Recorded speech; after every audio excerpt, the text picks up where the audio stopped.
मध्य भारत के घने जंगलों में एक छोटी सी नदी के किनारे बसा था शांत और सुंदर गांव मृगनगरी। इस गांव के लोग प्रकृति के उपासक थे और जंगल को अपना इष्टदेव मानते थे।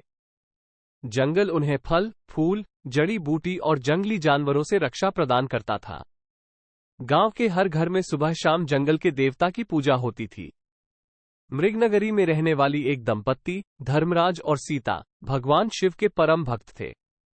कई सालों से उनकी शादी को बीत चुके थे, लेकिन उनके संतान सुख नहीं था। वे रोज सुबह भगवान शिव के मंदिर में जाते और संतान प्राप्ति की प्रार्थना करते। उनकी आस्था इतनी गहरी थी कि मंदिर का हर कोना उनकी भक्ति का साक्षी था। एक दिन जब वे गर्मियों की दोपहरी में खेतों से लौट रहे थे, तो रास्ते में एक भिखारी उन्हें मिला। भिखारी बूढ़ा और कमजोर था।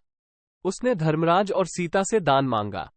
दयालु दंपत्ति ने भिखारी को रोटी और पानी दिया। भिखारी ने दान स्वीकार करते हुए कहा, हे भगवान शिव के भक्तों, आपकी भक्ति सच्ची है। आपकी मनोकामना शीघ्र ही पूरी होगी। उस दिन के बाद से धर्मराज और सीता को एक अजीब सी आशा जागी। कुछ ही महीनों बाद सीता गर्भवती हो गई। मृगनगरी में खुशी का माहौल छा गया। हर घर में मिठाई बंटी गई और भगवान शिव के मंदिर में पूजा अर्चना का दौर चल पड़ा। 9 महीने बाद एक स्वस्थ पुत्र को जन्म देकर सीता माता बनी। बच्चे के जन्म के साथ ही घर में खुशियों का दीप जला। धर्मराज और सीता ने भगवान शिव का आशीर्वाद पाने के लिए मंदिर जाकर भगवान शिव का धन्यवाद किया और अपने बेटे का नाम रखा श्याम। श्याम बचपन से ही भगवान शिव का परम भक्त था। सुबह वे जल्दी उठते, नदी में स्नान करते और फिर दौड़ते हुए शिव मंदिर पहुंचते। मंदिर में शांत बैठकर भगवान शिव की मूर्ति को दूध का अभिषेक करते और बेलपत्र चढ़ाते। मंदिर के पुजारी भी श्याम की भक्ति से प्रभावित थे। श्याम 12 साल का हो चुका था।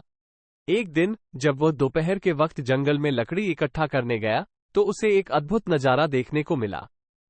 एक बरगद के घने पेड़ के नीचे चमकता हुआ एक छोटा सा संदूक रखा हुआ था। संदूक सोने से बना हुआ था और उस पर हीरे जवाहरात जड़े हुए थे। उसकी खूबसूरती देखते ही श्याम का मन मोहित हो गया। कुछ देर सोचने के बाद उसने सोचा कि यह शायद कोई खजाना है। सोने का लालच उसके मन में समा गया।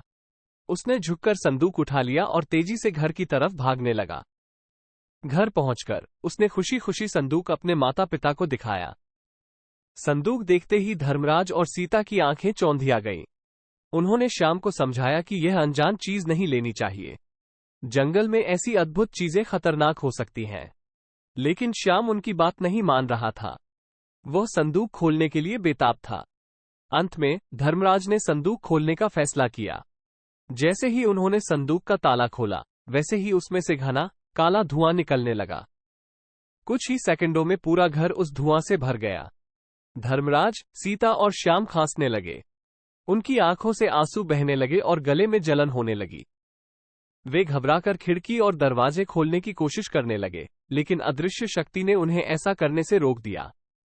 कुछ देर बाद जब धुआं धीरे धीरे कम हुआ, तो उन्होंने देखा कि संदूक खाली पड़ा है। घर में एक अजीब सी गंध फैल गई थी, मानो किसी जहरीले पौधे का गंध हो। धर्मराज और सीता कमजोर महसूस कर रहे थे। उनका सारा शरीर थकान से चूर हो रहा था। उसी रात धर्मराज और सीता दोनों बीमार पड़ गए। उन्हें तेज बुखार चढ़ गया और उनका शरीर जलने लगा। श्याम बहुत परेशान था। उसने गांव के वैद्य को बुलाया। वैद्य धर्मराज और सीता का इलाज करने आए। उन्होंने उन्हें जड़ी बूटियों की दवाएं दी, लेकिन दवाओं का कोई असर नहीं हो रहा था। धर्मराज और सीता की हालत लगातार बिगड़ती जा रही थी। अगले कुछ दिनों में मृगनगरी में अफवाह फैल गई कि धर्मराज और सीता किसी अज्ञात बीमारी से ग्रसित हैं। गांव के अन्य लोग भी उनके घर आकर उनकी तबीयत का हालचाल पूछने लगे। लेकिन श्याम किसी को भी घर के अंदर नहीं जाने दे रहा था। वो डर रहा था कि कहीं ये बीमारी उन्हें भी ना लग जाए। एक रात जब श्याम थक कर सो गया, तो उसने एक अजीब सी आवाज सुनी। वह आवाज धीमी थी, मानो कोई फुसफुसा रहा हो। उसने आंखें खोली और चारों तरफ देखा, लेकिन उसे कुछ नहीं दिखा। आवाज फिर आई, श्याम, तूने जो गलती की है उसका परिणाम भुगतना होगा। श्याम डर गया। वो समझ गया कि यह उसी संदूक से निकली अदृश्य शक्ति की आवाज है। वह बिस्तर से उठा और अपने माता पिता के पास गया। उनकी हालत और खराब हो चुकी थी। वे बमुश्किल से ही सांस ले पा रहे थे। श्याम को अब पछतावा हो रहा था। उसने अपने लालच के कारण अपने माता पिता को इस हाल में पहुंचा दिया था। वो फूट फूट कर रोने लगा। अचानक उसे मंदिर के पुजारी की बात याद आई। पुजारी अक्सर गांव के लोगों को जंगल से अनजान चीजें ना लेने की चेतावनी देते थे। वे कहते थे कि जंगल में कई ऐसी चीजें होती हैं जो मनुष्यों के लिए खतरनाक हो सकती हैं। श्याम ने फैसला किया कि वो मदद के लिए शिव मंदिर जाएगा। रात के अंधेरे में वो चुपके से घर से निकल गया और मंदिर की तरफ दौड़ पड़ा। मंदिर पहुंचकर उसने शिवलिंग के सामने घुटनों के बल गिर गया। उसने आंसू भरे स्वर में भगवान शिव से प्रार्थना की, हे भगवान शिव, मैंने बहुत बड़ी गलती की है। मैंने जंगल से एक संदूक लाया था जिसके अंदर से निकले काले धुएं ने मेरे माता पिता को बीमार कर दिया है। अब उनकी हालत बहुत खराब है। हे भगवान, आप ही मेरी मदद कर सकते हैं। कृपया मेरे माता पिता को बचा लीजिए। श्याम सारी रात मंदिर में ही भगवान शिव से प्रार्थना करता रहा। सुबह होने पर वो मंदिर से बाहर निकला। उसकी आंखें सूजी हुई थीं और चेहरे पर थकान साफ झलक रही थी। वो जल्दी से घर की तरफ भागने लगा। घर पहुंचकर वो सहम गया। दरवाजा खुला था और अंदर से कोई आवाज नहीं आ रही थी। उसके दिल की धड़कनें बढ़ गईं। डरते हुए वो अंदर गया। घर का सामान बिखरा हुआ था, मानो किसी ने जल्दबाजी में छानबीन की हो। श्याम ने अपने माता पिता को आवाज लगाई, माता, पिताजी, लेकिन कोई जवाब नहीं आया। वो घबराकर घर के बाहर निकला और गांव वालों को इकट्ठा करने लगा। कुछ देर में गांव के लोग इकट्ठा हो गए। उन्होंने श्याम से सारी बात सुनी और घर के अंदर जाने लगे। घर के अंदर का नजारा देखकर सब स्तब्ध रह गए। धर्मराज और सीता गायब थे। उनके सोने का बिस्तर और कुछ कपड़े वहीं पड़े हुए थे, लेकिन वे कहीं नहीं दिखे। श्याम रोने लगा। उसने गांव के लोगों से मदद की गुहार लगाई। गांव वालों ने भी उसकी मदद करने का फैसला किया। जंगल के जानवरों के हमले का डर था, इसलिए वे सब हथियार लेकर जंगल की तरफ निकल पड़े। श्याम जंगल के हर कोने में अपने माता पिता को ढूंढता रहा।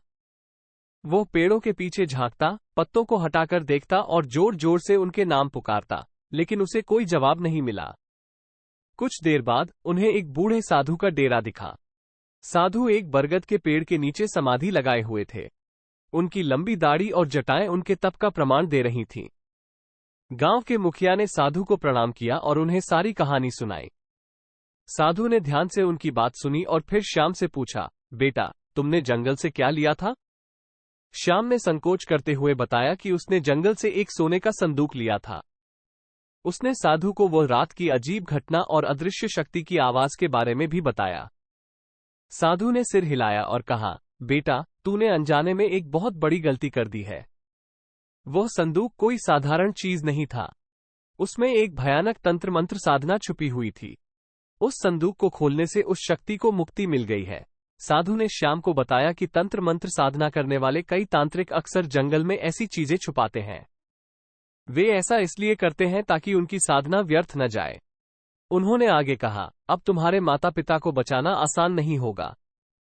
उस अदृश्य शक्ति ने उन्हें अपने पास ले लिया है, लेकिन तुम निराश मत होना।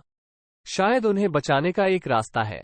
साधु ने श्याम को जंगल के एक गुप्त मंदिर के बारे में बताया, जो बहुत दूर स्थित था। उस मंदिर में रहने वाली देवी त्रिपुर सुंदरी अत्यंत शक्तिशाली हैं। श्याम को वहां जाकर देवी त्रिपुर सुंदरी से प्रार्थना करनी होगी। शायद देवी त्रिपुर सुंदरी ही उसके माता पिता को बचा सकती हैं। श्याम ने साधु को धन्यवाद दिया और बिना समय गंवाए जंगल में उस गुप्त मंदिर की तरफ चल पड़ा। रास्ते में उसे कई खतरे झेलने पड़े। जंगली जानवरों का सामना करना पड़ा, लेकिन वो हार नहीं माना। अपने माता पिता को बचाने की जिद उसे आगे बढ़ा रही थी। कई दिनों की कठिन यात्रा के बाद आखिरकार वो उस गुप्त मंदिर तक पहुंच गया। मंदिर सोने का बना हुआ था और उसमें से दिव्य प्रकाश निकल रहा था।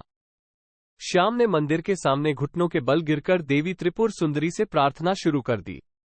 हे परम शक्तिशाली देवी त्रिपुर सुंदरी, मैं आपकी शरण में आया हूं। मेरी माता सीता और पिता धर्मराज को एक भयानक अदृश्य शक्ति ने अपना बंदी बना लिया है। वह शक्ति जंगल में छिपे एक सोने के संदूक से निकली थी। मैंने अनजाने में उस संदूक को खोल दिया था। अब मेरे माता पिता को बचाने के लिए सिर्फ आप ही मेरी आशा है। देवी, मैं जानता हूं कि मैंने बहुत बड़ी गलती की है। लेकिन कृपया मेरी भूल को माफ करिए और मेरे माता पिता को बचा लीजिए। मैं आपकी भक्ति करता रहूंगा। मैं मंदिर की सेवा करता रहूंगा। बस आप मुझे मेरे माता पिता वापस लौटा दीजिए। श्याम कई दिनों तक मंदिर में रहा। दिन रात देवी त्रिपुर सुंदरी से प्रार्थना करता रहा। उसके आंसू और पश्चाताप देवी तक पहुंचे। अंततः एक रात देवी त्रिपुर सुंदरी प्रकट हुई। उनका स्वरूप अत्यंत दिव्य और भव्य था। उनके 3 नेत्र, 10 भुजाएं और हर हाथ में अलग अलग अस्त्र शस्त्र सुशोभित थे। देवी त्रिपुर सुंदरी ने श्याम की भक्ति और पश्चाताप से प्रसन्न होकर कहा, श्याम, तुम्हारे माता पिता को बचाने के लिए तुम्हें एक कठिन परीक्षा से गुजरना होगा। जंगल के बीचों बीच एक तांत्रिक का भवन है। उसी भवन में तुम्हारे माता पिता बंदी हैं। उस तांत्रिक को हराकर ही तुम उन्हें मुक्त करा पाओगे। लेकिन याद रखना, ये तांत्रिक अत्यंत शक्तिशाली है। तुम्हें सावधानी से काम लेना होगा। श्याम ने देवी त्रिपुर सुंदरी को प्रणाम किया और कहा, हे देवी, आपने मुझे रास्ता दिखाया है।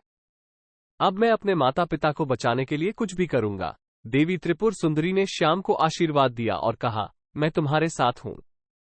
तुम्हें शक्ति प्रदान करूंगी। श्याम मंदिर से निकल पड़ा। अब उसके मन में भय नहीं था, केवल अपने माता पिता को बचाने का दृढ़ संकल्प था। देवी त्रिपुर सुंदरी के आशीर्वाद से उसे असीम शक्ति का अनुभव हो रहा था। कुछ देर बाद वो जंगल के बीचों बीच स्थित तांत्रिक के भवन तक पहुंच गया। भवन भयानक और अंधकार में था। श्याम ने साहस जुटाकर भवन के अंदर प्रवेश किया। अंदर का नजारा और भी भयानक था। हर तरफ खोपड़ियां और हड्डियां बिखरी हुई थीं। तभी सामने से एक लंबे काले चोगे में लिपटा तांत्रिक प्रकट हुआ। उसके चेहरे पर एक क्रूर मुस्कान थी और उसकी आंखों में बुराई की ज्वाला जल रही थी। अरे छोटे, तू ही आया है मुझे परेशान करने? तांत्रिक ने कठोर स्वर में पूछा।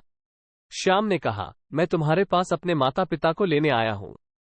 तुमने उन्हें बंदी बना रखा है। तांत्रिक जोर से हंसा, तेरे माता पिता मेरे काम आ रहे हैं। उनकी शक्ति का उपयोग करके मैं अपनी तांत्रिक साधना को पूरा करूंगा। श्याम जानता था कि तांत्रिक से बात करने का कोई फायदा नहीं है। उसने तुरंत तलवार निकाल ली और तांत्रिक पर हमला कर दिया। तांत्रिक भी कमाल का योद्धा था। वह आसानी से श्याम के वार टाल रहा था।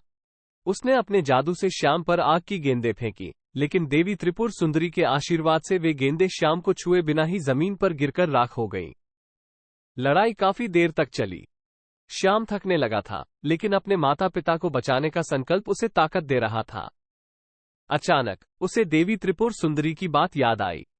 उन्होंने कहा था कि तांत्रिक कमजोर जगह पर प्रहार करना होगा। श्याम ने ध्यान से तांत्रिक को देखा।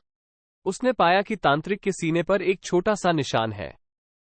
श्याम ने सारा बल इकट्ठा करके उसी निशान पर तलवार से वार किया। तांत्रिक चीख उठा। उसका जादू टूट गया और वो जमीन पर गिर पड़ा।